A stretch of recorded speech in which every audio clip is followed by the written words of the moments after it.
Today, we're diving into a book with a seriously bold claim, one that really makes you stop and think.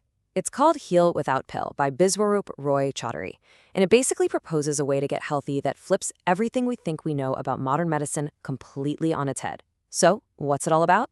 Let's get into it. So the book kicks things off with this huge what if.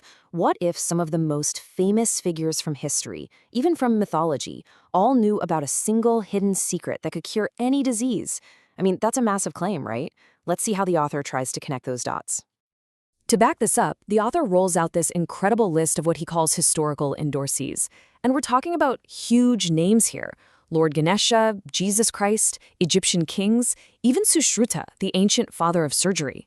The whole argument is that all of them, across different cultures and thousands of years, were using the exact same secret remedy.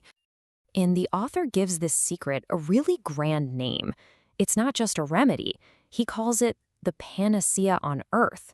You know, a cure-all for everything that ails us, one that's supposedly been hiding in plain sight this whole time. So what is this miracle cure?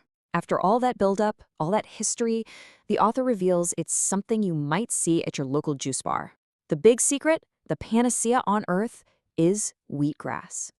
Okay, so the cure is wheatgrass. Now, the book shifts gears to talk about the problem it's trying to solve. And to do that, we have to understand the author's really sharp critique of modern medicine itself. One of the central arguments in the book is this idea of disease-mongering.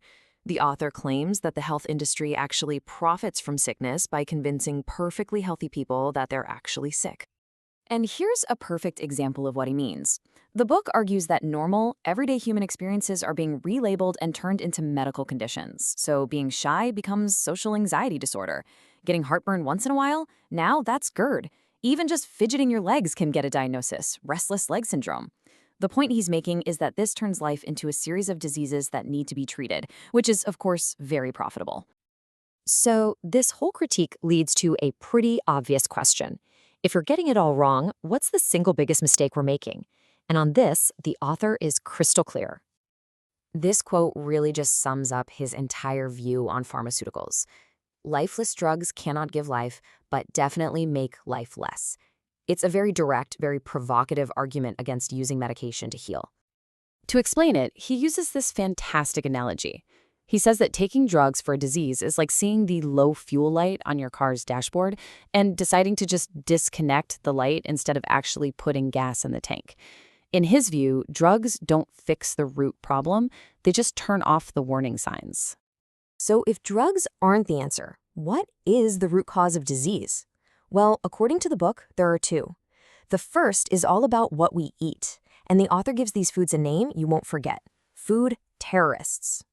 He compares these foods to secret agents of destruction. They seem harmless on the outside, but once they're in our bodies, they start causing all sorts of damage from within. So who's on this most wanted list? Public enemy number one, according to the author, is refined sugar. He calls it a hard-hitting white poison that can get into any cell in the body and claims it's connected to more than 150 different diseases. Next up on the hit list is fried food. The book says that frying creates these unstable molecules called free radicals, and it explains it with this really clever analogy of a shoe thief at a temple. These molecules are unstable, so they go around stealing parts from your healthy cells to make themselves stable, which just sets off this chain reaction of damage inside your body. And that list of food terrorists keeps on going. The author also flags a bunch of really common items. Milk, caffeine, refined cereals like white flour and polished rice, and even just regular table salt are all named as being harmful. So that's the first root cause of disease, according to the book, what we eat. But the second one is considered just as important, and this one is all about what we think. It's about the power of our own thoughts.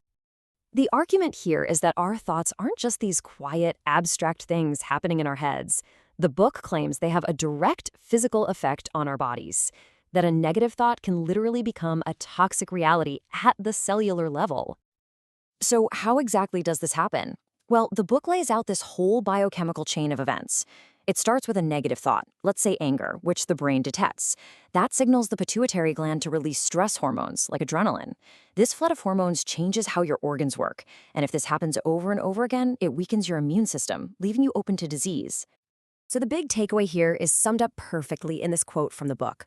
A positive attitude leads to a positive health. Negative attitude leads to a diseased body. He's drawing a straight line, a direct cause and effect from our minds to our bodies. All right, so we've looked at the book's critique of modern medicine and its two main causes of disease, what we eat and what we think. So now let's finally turn to the solution the author offers, his path to natural healing. The solution he proposes isn't another pill or some new kind of surgery. Instead, the author presents this pretty revolutionary idea. He says you can build your very own super specialty home hospital. The whole concept is about taking your health back into your own hands. And this entire system, this home hospital, is built on one core scientific idea: pH balance. You probably remember pH from science class. It's just a scale that measures how acidic or alkaline something is. And according to the author, getting this balance right is the absolute key to health. This really is the heart of the book's theory. A healthy body, it argues, is an alkaline body. A diseased body is an acidic one. So when we eat those terrorist foods, they create all this excess acid. To keep our blood stable, the body has to steal alkaline minerals from our own tissues and bones. It's like robbing your own house to pay a bill. And over time, this process leaves our cells acidic, weak, and vulnerable to getting sick. So in the end, the book's message is a complete break from the way we usually think about health. It argues that true healing isn't found in a hospital or a pharmacy, but in nature, in our food, in our thoughts, and in the delicate pH balance inside of us. Which leaves us with the book's final, really thought-provoking question. Are we the doctors we've been waiting for all along?